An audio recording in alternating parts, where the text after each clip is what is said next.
खामोशी की दास्तान, भारत के महानतम प्रवासी की वापसी के पहले वर्ष की खामोशी की महागाथा।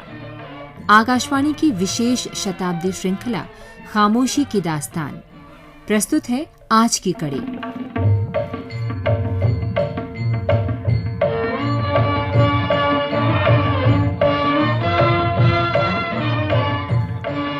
इसके बावजूद कि गांधी अपने काम से परखे जाना चाहते थे, शब्दों से नहीं, भाषा को लेकर हमेशा बहुत सतर्क रहे।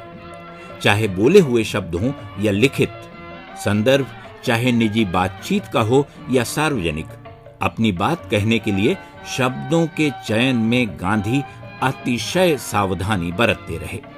तब भी उनके कहे को गलत समझने की कई घटनाएं हुई। गांधी के एक ऐसे ही भाषा प्रयोग को लेकर मगनलाल दुखी थे। संदर्भ जो भी हो, गांधी को बात समझ में आई और मगनलाल की पीड़ा भी। उन्होंने मगनलाल को पत्र लिखकर अपनी भूल स्वीकार कर ली। कहा, यकीनन गलती मेरी है, दोष मेरा है।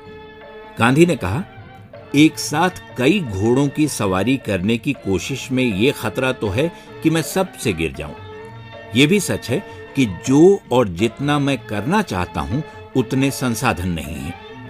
इसी तरह चलता रहा तो संभव है बहुत दिन न चल सकूं। तब कैसी सेवा, किसकी सेवा, सब भूल जाएगा। मगनलाल को धीरज रखने की सलाह देते हुए उन्होंने कहा, सब ठीक होगा।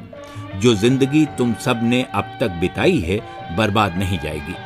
उसका एक सकारात्मक पक्ष है और देर सबेर सामने आएगा कि सब उसे देख सकें।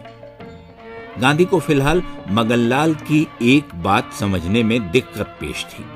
पता नहीं चल रहा था कि उन्होंने ऐसी टिप्पणी क्यों की, खुद को छला हुआ महसूस क्यों किया, क्यों कहा कि वो अमोह और अन्य उच्च आदर्शों तक नहीं पहुंच सके हैं।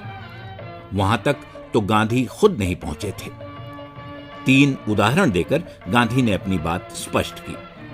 कहा, मैं ब्रह्मचर्य का पालन करता हूं, लेकिन उसके सारे महीन अर्थों में शायद नहीं कर पाता। नहीं कह सकता कि मेरी आंखें और दिमाग विचलित नहीं होते। यह भी कहा, सच्चाई पर अमल करता हूं, पर कहना मुश्किल है कि जाने या अनजाने चीजों को बढ़ा चढ़ाकर पेश करने का दोष मुझ पर नहीं आएगा। जो कहना चाहूं कहूं और जो न कहना चाहूं चुप लगा जाऊं, आखिर सच्चाई के वचन पर छाया की तरह पड़ता है। और यही हाल स्वाद और जिह्वा पर नियंत्रण का है।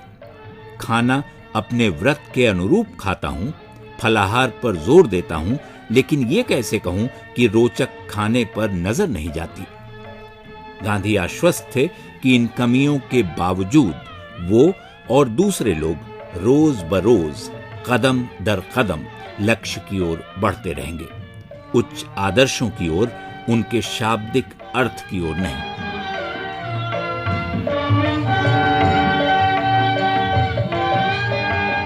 खामोशी की दास्तान, भारत के महानतम प्रवासी की वापसी के पहले वर्ष की खामोशी की महागाथा। ये थी आकाशवाणी की इस विशेष शताब्दी श्रृंखला की आज की कड़ी। शोध, आलेख और वाचन स्वर मधुकर उपाध्याय। प्रस्तुति मनोज मायंकर।